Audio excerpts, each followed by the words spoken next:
Hi, everyone, and welcome to the Asher Marketing Podcast. I'm Anthony Giuliano, and tonight's guest is TJ McGovern. TJ, how you doing? I'm doing well, thank you. Well, TJ, thanks for joining us. You came up from Indianapolis, where you hail from, and you're joining us in Fort Wayne. Tell us a little bit about what brings you to the Summit City today. I got started with a new client and just kind of laying out the framework and the roadmap of our work together, and excited. It's a new client that is dealing with the aging population, so it's going to be fun. All right, great. Well, thanks for being here. It's always more fun when we can do it in person.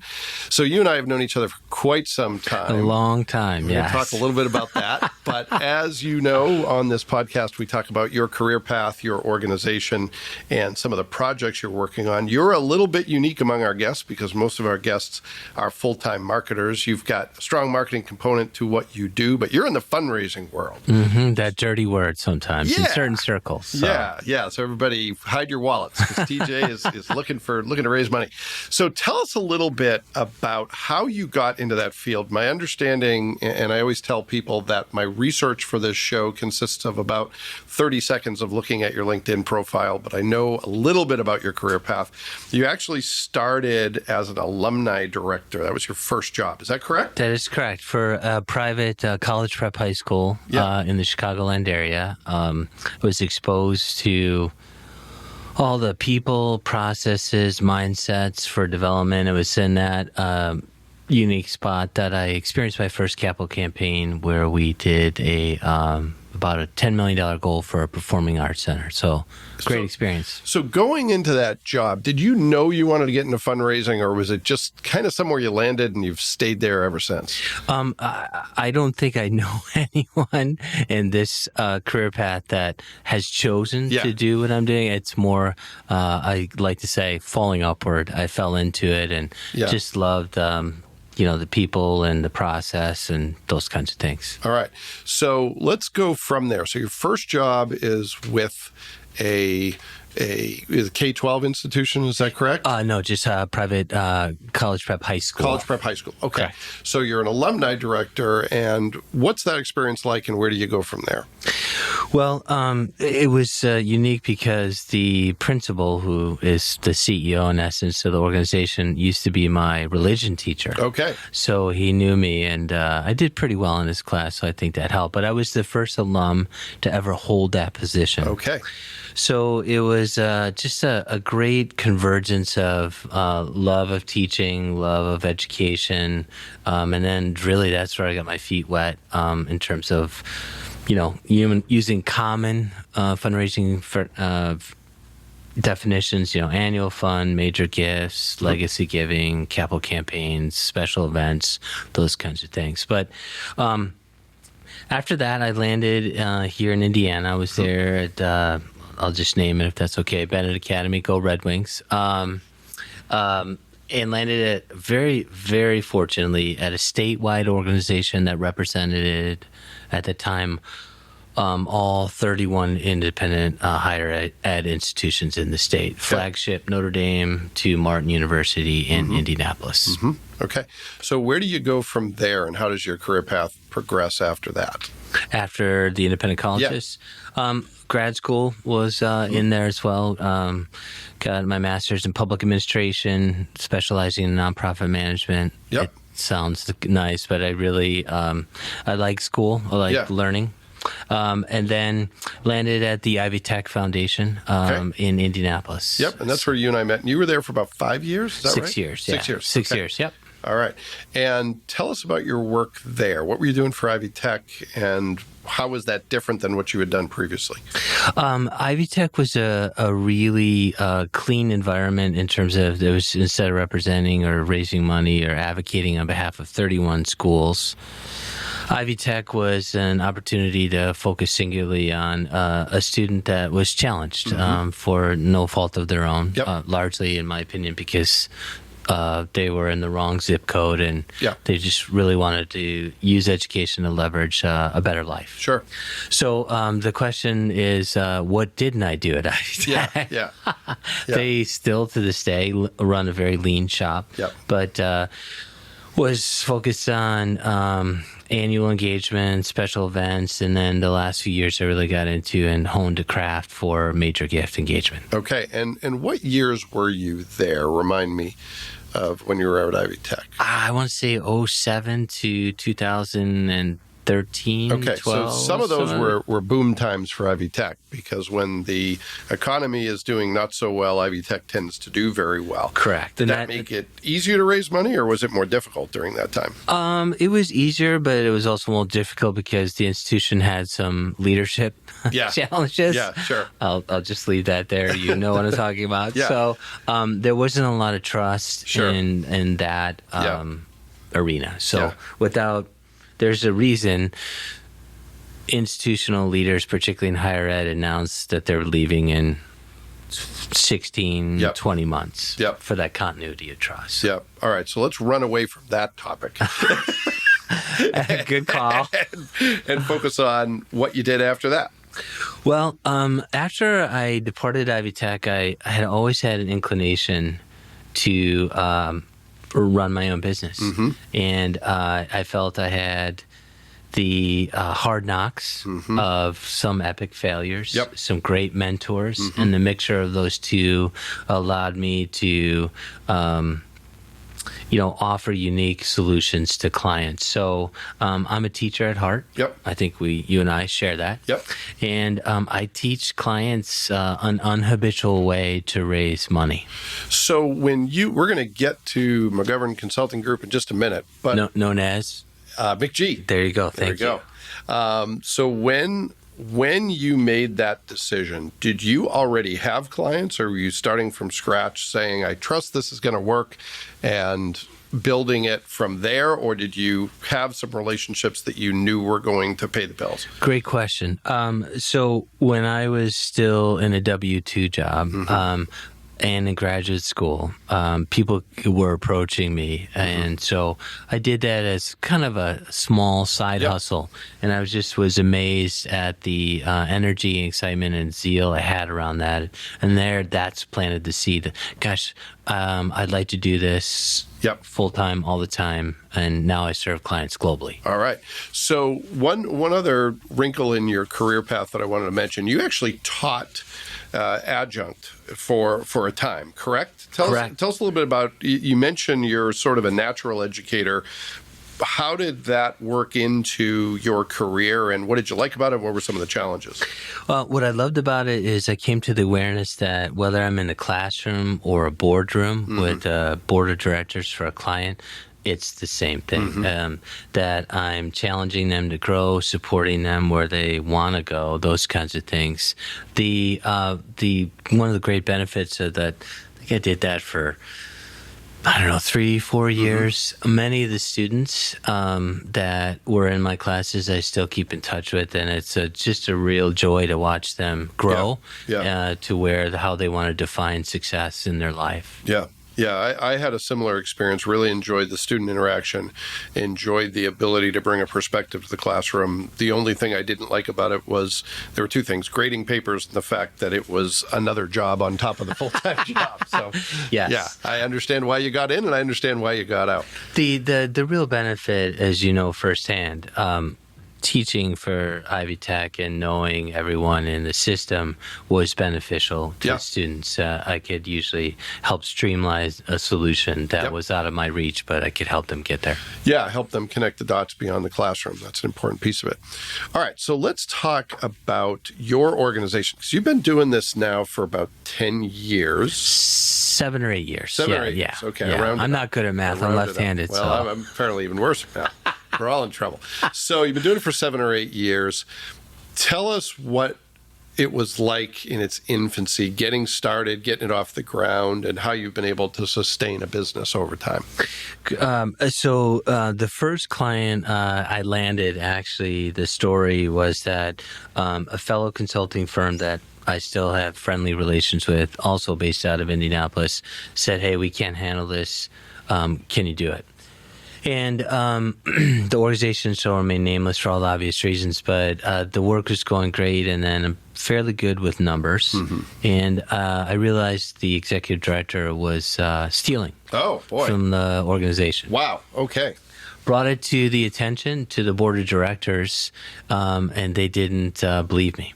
And Wow. they breached the contract. So this first client breaches the contract. So if we're getting into an area you can't talk about, fair enough, but how did you know that this person was taking money out of the coffers, so to speak? What tipped you off? The individual was reallocating dollars that were earmarked very specifically for something else. Okay. And so I regularly, when I engage with the client, I just don't show up and tell you how to do it. I'm right there, shoulder to shoulder Sure. with you. I played every major role in the nonprofit sector. I've been board chair, board member, executive director, director of development, all those things. So it brings a unique perspective. Numbers, I do know. So that was a blow. I think Yeah. it was a test. Yeah. Wow. In my opinion. Wow. And I still, it was settled, but So did that person eventually get found out? And did the board come back and apologize? They did. Okay. They All right. did. Well, at least you have that going for you.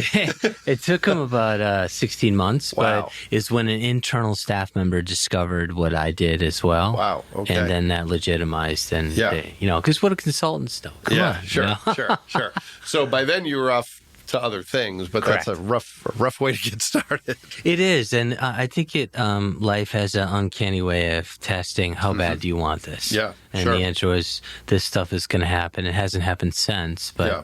it was a good test. Yeah, of for sure. How bad? So, first 2 years. Starting business is difficult.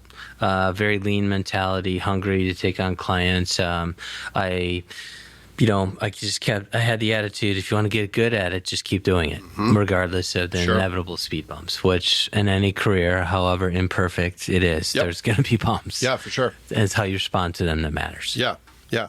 So how do you typically get new business? I want to talk a little bit about the marketing aspects of your work, and maybe talk a little bit about the intersection between marketing and development. And let's hear a little bit about how new clients generally come your way. So I partner with other consulting firms that don't particularly have a specialty in fundraising. Okay. So they might have in succession planning or hiring the next executive director, CEO. But to answer your question directly, referrals. Clients inevitably give me the feedback, and Yep. it's a goal of mine is to deliver more value than I receive. Yep. There's the scope of work, and all those boxes are checked.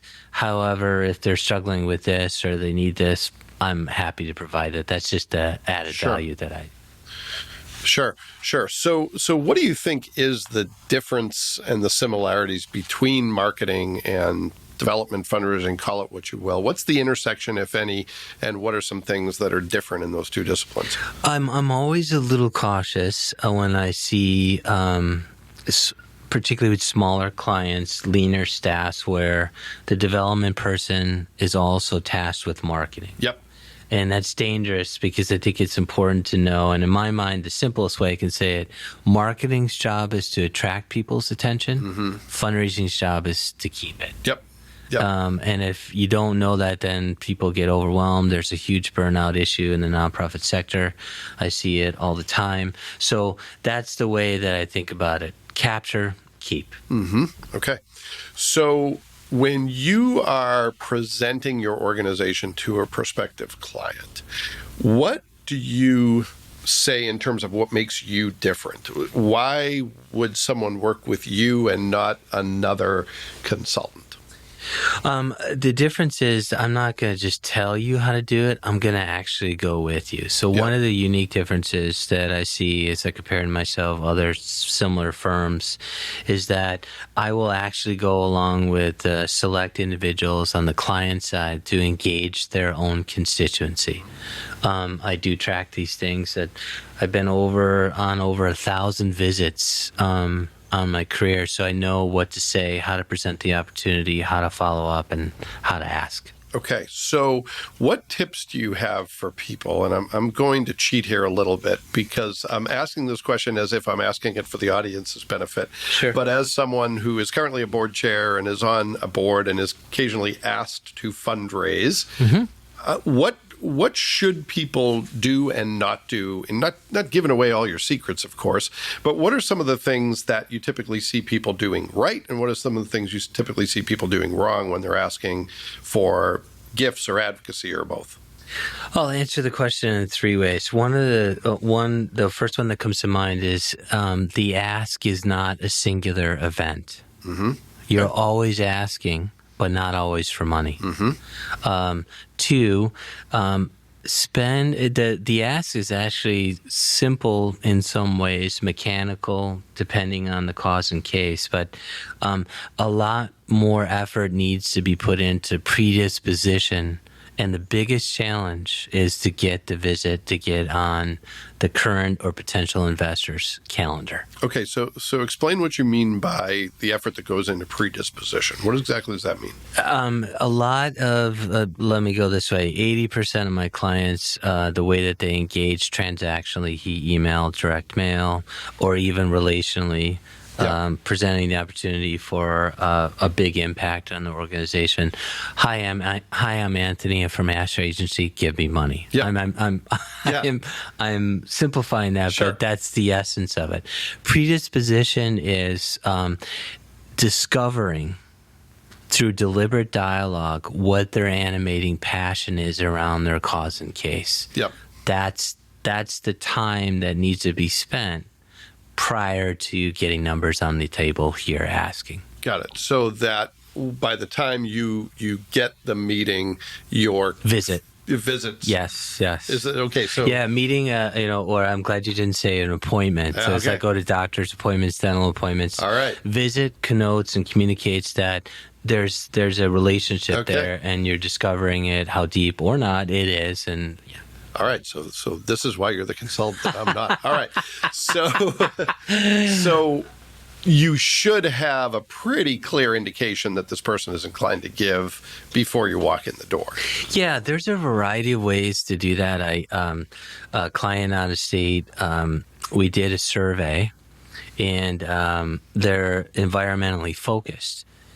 And they have a lot of visitors, and with COVID and everything being shut down, we checked how many times they had come to visit, even though the main office was closed because of COVID, and took the temperature there that could be used for grant writing and form strategy. But one of the questions we asked, we're thinking about launching a monthly giving program. Are you interested? Yes, no. 400 plus people took the survey. 103 indicated yes, they would be. Okay. So then a specific message was sent to that cohort, making sure that that was the case, and then a drip campaign to really, and last time I checked, they were doing over $2,000 a month just from that one question, the strategy that followed up from that. Okay. So let's talk about visits for a second. Now I've got the terminology right. Yes. So the past 16 months plus, how are you doing that in a world where face-to-face is not as available to you? So a small arts organization in Indianapolis, I ran a partnering with them and their leadership and certain board members, a capital expansion that the goal was $2 million, and we got it to about 1.4, all via Zoom. It's not my ideal. Yeah. Because body language, tone of voice is not as hard to read and understand, again, to discover that animating passion. However, the flip side of that is because of COVID, it was tremendously easier to get on people's calendars. Yeah, sure. Yeah. Sure. And saving time and money with travel, too, Correct. I'm sure is a big piece of it. So you mentioned that your organization does work globally. Where are some of the places you're working? When you talk about working beyond Indiana, where are some of the places that you do business? Currently, I have a client in California and Ohio, and then globally, I did a project with a consulting firm out of the UK on social impact measurement with Special Olympics. All right. Okay. It was social impact measurement. Organizations that can afford that very disciplined way to show when you make an investment, this is the change that's going to happen. Obviously, Special Olympics being global, Sure, and fundraising are close cousins. If you can communicate that, you're well above 80% of the nonprofits out there. Okay, so we'll come back to that. I want to dig into that specific project in just a few minutes, but it sounds like your work isn't just constantly asking for money. No. What are the different facets and the different ways you spend your time? So obviously fundraising or funding the vision is my way of saying that. A little good marketing there. Strategic clarity versus planning. Okay. I get a call at least once a week. Hey, we'd like a strategic plan, but really they need a strategic clarity, not 40 pages of stuff. Sure. So that with their talent in the team and their resources, how they're going to make a change corresponding with a 1,000-day plan. Where do we want to be in about 3 years? Okay. 12 or 13 quarters. Okay. And then the thing that just naturally has happened that I'm just overjoyed by is, being a CEO, executive director of any size nonprofit is a lonely job. You've got to run the day-to-day operations. Yep. You answer to a board of directors that is made up of unique perspectives. Yep. And in my opinion, boards make horrible employers, but perhaps that's another time we could talk about that. I coach and challenge the leader of the organization to grow. Yeah. Okay. So let's talk about boards for a second. And I say this as someone who has been a victim of boards and the victimizer as a board member. So I've always just kind of taken it for granted that that's the way the nonprofit world works, is you have this dedicated group of volunteers that floats in once a month with a variety of expertise, and they're doing the best they can for an hour a month or so, but the real experts are the staff. And a good board understands that, is hands-off on the details, but is there to provide guidance and oversight. But that's sort of an oversimplification. How do you look at that dynamic, and what are some things that you would advise board members to do to be better stewards of the organizations, and what would you advise executive directors to do to deal with the reality of having a board? Well, as consultants are fond of saying, it depends. Yeah, sure. So one thing point of view, a guiding principle, is that boards aren't responsible for fundraising. Like you, I have a ton of friends. And in a 22-year career, I've only asked a friend once for a significant gift, because the cause and case of that organization was very near and dear to me. And because you want to keep your friends. Well, exactly. Yeah. But yet that's communicated, and that's not my experience. So boards need to know whose job is what. I see sometimes boards trying to get involved in the day-to-day operation. Jokingly, I say, okay, in the nonprofit sector, those that are most responsible from every facet, legal, fiduciary, I could keep going, are the ones that only come, to your great point, once a month. Yeah. So taking that a little bit deeper, I can ascertain the overall health of an organization by one indicator. What's the relationship between the executive director, CEO, and the board chair? That tells me everything I need to know. The ideal in that relationship is that they are co-pilots in flying the plane of that organization. They need to have twin engines of both the senior administrative role and then the board chair role. I find a lot of board chairs don't know what the ideal governance looks like and whose role is it. One that I see, and I regularly, and of course in a good, loving way, knock board chairs back. Don't get involved in the staff unless it's a biggie. Yeah. That will get them in federal court, if you know what I mean. Yeah, sure. So in terms of clarifying those roles, if you had to define, here's what the executive director does, here's what the board chair does to be operating as a well-oiled machine, using your twin engines metaphor, what do those roles look like? I say it's knowing and living within the altitude perspective. Okay. What do I mean by that? Vision, strategy, execution. Okay. Ideally, depending on the organization, I know smaller organizations, it's convoluted, but hopefully they'll migrate from messy to thriving. Yep. That the board ideally be on the vision and the strategy to ensure that vision. Okay. All and right. then the ED CEO is working on the execution while having input into those other two. All right. That makes sense. Okay, so let's dig into some of the projects you're working on, knowing that some of your work is proprietary and you can only say so much. You talked about the work you're doing with Special Olympics. Let's start there. How did that come your way, and what exactly are you doing for that organization, and why is that meaningful to you? Well, it's a past project, but that launched into the global piece. But I had a client that's very well known in Indianapolis, and involved in professional sports. This individual had a private foundation. And prior to my working with them as a consultant, they had received grant money from a foundation that focused on sports, youth, and wanting to make a change that way. Well, the grantee made it mandatory that any recipient had to partake in this training. Okay. And the UK consulting firm, Specialty and Social Impact Measurement, delivered that. And I participated in all that, not as I had to because I wanted to, as I'm always learning. And I just like the way they present the information, got to know them over about a 2-year period. Yep. And we both stated intent, let's work together. And so this presented itself with Special Olympics, and it was a great experience. Yeah. Global leaders from all over convened, and how to engage, how to organize it, and it was a lot of fun. Yeah, well, that's great. So what are some of the other projects that you're currently working on, some of the things that are keeping you up at night or making you excited, or maybe a little bit of both?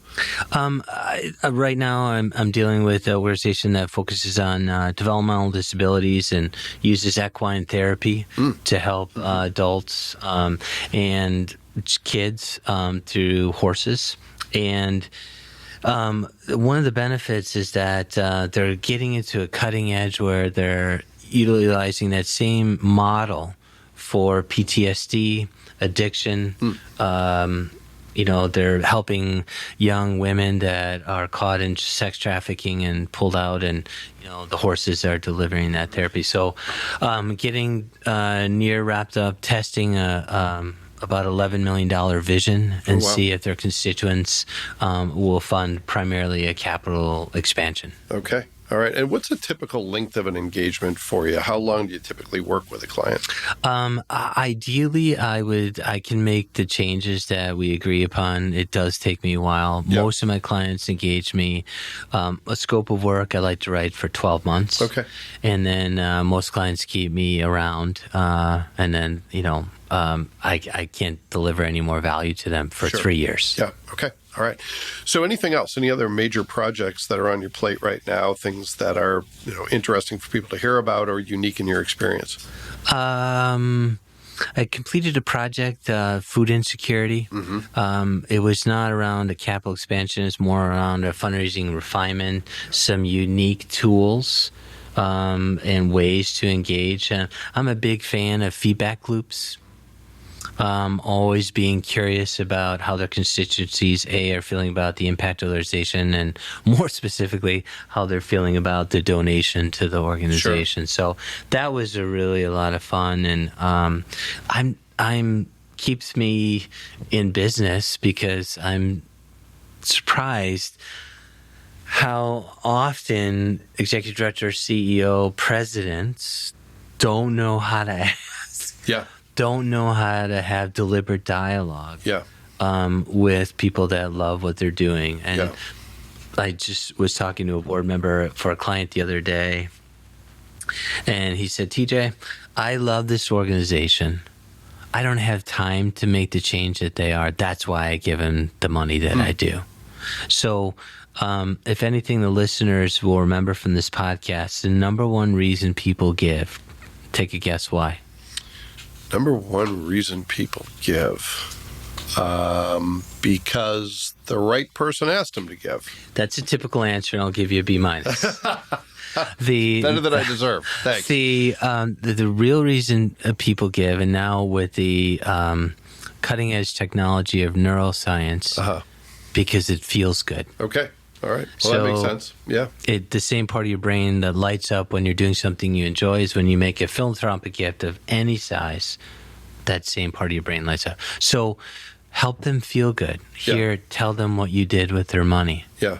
Very important. Okay.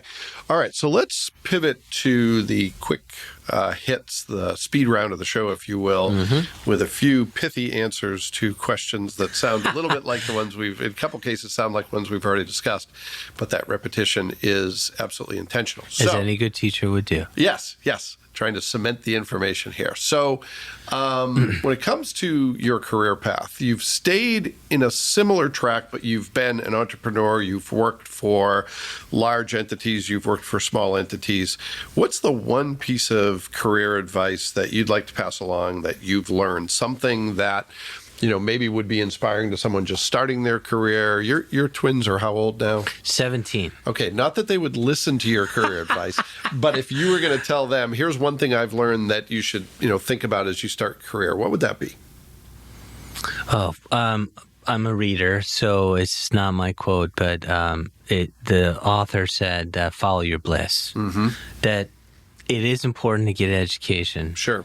But follow what gives you energy, zeal, and excitement. And I can honestly say that most days it doesn't feel like work. Yeah. In these days, most of my problems are from the guy in the mirror. Yeah. So if you have the propensity and, like I said, falling upward into, starting your business from scratch, that's bold. Yeah, sure. Or stupid, depending on who you're talking to. Both, probably, yeah. Exactly. Yeah. I think both are necessary. Yeah. To really have the trust in that it's going to work out and really be tenacious about delivering more value than you receive. All right.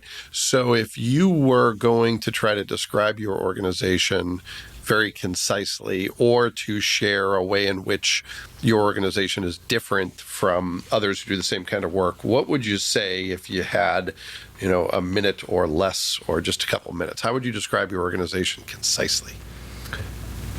I go along, partner, struggle, celebrate with clients the defined vision of what the impact that the organization wants to make. I give good advice on my best days, and sometimes I'm wrong, and I'll admit it, and we'll learn from that, but we'll keep going. So to answer your question in a succinct way, I help organizations tell the story, shape the message, and fund the desired future that they want. All right, great. Okay, last one. So this one is a little bit of a curveball because we haven't talked about it yet. If train A leaves Chicago at 92 miles an hour. Yeah, what's the conductor's name? Yeah. So when we started this podcast about a year ago, the question I was asking people is, about resilience during the pandemic. And then about a few months ago, we said, okay, seems like we're coming out of this thing. So what have you learned from it? We might be going back into quarantine and all that. But in any case, what I'd like to hear from you is, what have you learned during the pandemic that will stick with you? Something that you didn't know or wasn't clear to you going into March of 2020 that now is a reality and that is something you think people should think about moving forward? COVID reminded me that no one wants to talk about money, yet, according to the Giving USA report for last calendar year, $410 billion was given away, yet 99% of the people that I have engaged over my career, particularly with clients, want to make a difference. Okay. So that mindset of helping align the impact that the organization is making and how they can help you make that difference again, discovering those animating passions around the cause and case of the organization is the fun spot, and helped me remember that for sure, particularly with COVID.